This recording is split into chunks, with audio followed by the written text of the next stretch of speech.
It's been a long time since I've been truly surprised with just how bad a film might be. Sure, there have been some incredible works of anti-art in recent years, with the trend of making bad films purely out of spite towards the fans on the rise, but with the track record of certain studios, the garbage they produce is never really a surprise. That made going in to see A Quiet Place Day One a truly unique event. The original two films were excellent, with part one telling a simple tale and laying out the foundations of the world the characters inhabit, and part two seeing the repercussions brought on by the characters' actions and expanding the world. Both films felt like callbacks to classic horror flicks, making great use of very little, relying on suspense and fear rather than gore, and bringing unique twists to the horror genre with the aliens' hearing ability and presenting empathetic characters that you couldn't help but root for despite their flaws. They're compelling, well-made films, and the prospect of a prequel was exciting. Getting to witness the chaos of the initial invasion, the confusion, the paranoia, all set in the absolute worst place you could possibly be when confronting aliens with super acute hearing: New York City. How could anyone survive? How will the aliens start their attack? How will the new characters' decisions impact the overall story? Well, hold on to all your questions and then forget them, because this movie doesn't care. Opting out of capitalizing on its massive potential in favor of telling the most trite, unoriginal, and flat-out boring story populated by the most unlikable characters it possibly can. Lupita Nyong'o, whose career started strong with 12 Years a Slave, continues a downward trajectory her roles have placed her in with yet another uninspired performance. Her role as Sam ranges from typical horror shock to manic to nearly as bored as the audience themselves. She's a cancer patient who hates everything and everyone around her, treating her caregivers, fellow patients, and total strangers with as much disdain as she can muster. She looks down on everyone around her in the most condescending way possible, which is really something for a character like her, considering we find out her big contribution to society is poetry, which amounts to something like 1-2 buckle my shoe. No grace under pressure for this heroine, whose one and only goal in this film is to, and I quote, get pizza. Now, this pizza shop has importance for her, being nearby her late father's jazz hangout, and I Want Pizza is her way of trying to visit that special place one more time.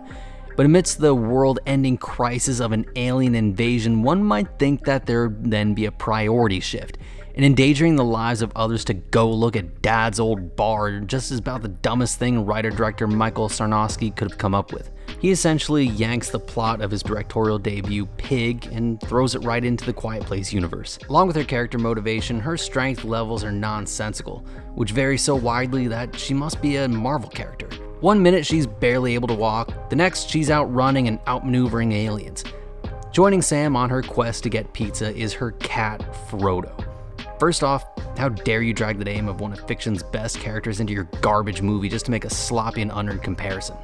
Second, not since Sigourney Weaver spent half her time on board the Nostromo chasing down Jonesy the cat has a stupid gatito been such a nuisance in a movie.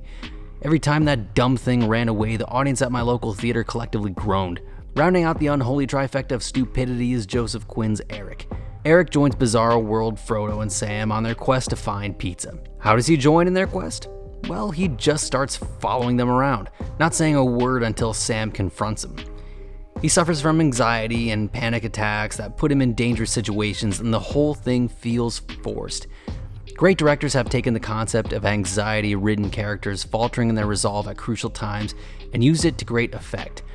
But here, it's forced onto the script to give an otherwise boring scene some artificial suspense where nothing actually happens. Speaking of nothing happening, that's exactly what happens in this film. After meeting Sam in the greatest, most heroic introduction ever put to film, she reluctantly tags along with her nurse and fellow patients to a play in hopes of stopping for pizza. After the play, her nurse tells her that the city is being evacuated for an emergency, to which she responds with, "But we're still getting pizza, right?" Then comes the attack.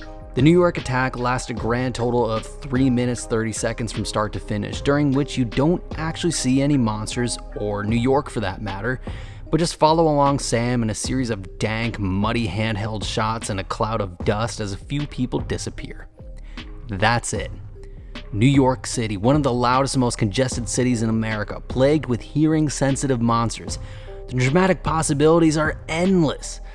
So after surviving the dusty handheld shot, Sam wakes up surrounded by a group of survivors who let her know to be quiet. This is supposed to be Quiet Place Day 1, but somehow all the characters already know all the rules surrounding the monsters, not only about their sensitive hearing, but how more dispersed noises like rainfall can mask their voices, almost like all the characters saw the previous films already.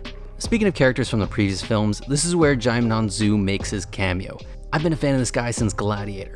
He's far and away the strongest presence in this film, and for half a second, the movie got my hopes up that maybe we would see how he made it out of New York and got to the island from part 2. Maybe not Sam and Frodo would abandon their quest for pizza and follow him as he rallies survivors to go start a new colony. No, how naive I was to think this movie would actually do something interesting.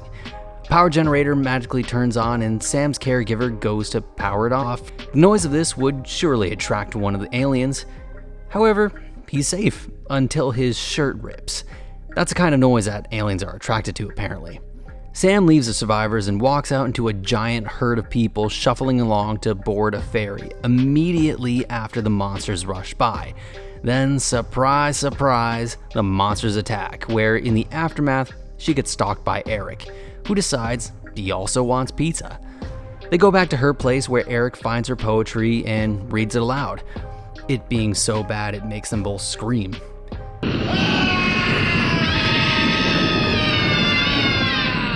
Then our mighty trio begin their quest together to get pizza, where they make some noises, run away from some monsters, stop to talk about getting pizza again, rinse, repeat. So being that arriving to the pizza shop is the end goal for our anti-heroes, one might think that it would be a triumphant arrival, only after pushing past challenges and adversity to reach the symbolic finish line. Well, one would be wrong. They just show up and, surprise, surprise, it's closed. This, of course, is devastating to Sam, who actually thought she was going to be able to order pizza, but not to worry, Eric walks about a block up the street and finds some leftovers after all. Then they goof around for a bit before Sam gets bored of Eric, gives him her therapy cat and sweater, and sends him off to catch the ferry before offing herself to the song Feeling Good.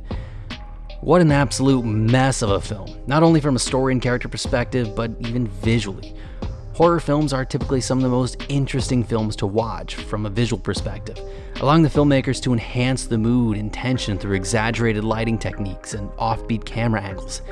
Here, it's visually bland and predictable, with the heavy emphasis on handheld close-up shots for suspense, and I use that term loosely for this film, and overly dark, flat lighting with no depth or texture whatsoever.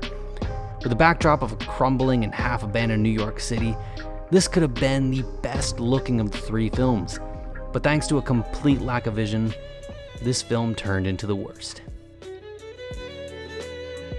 Something's happening in the city and they want us back ASAP. But we're getting pizza first.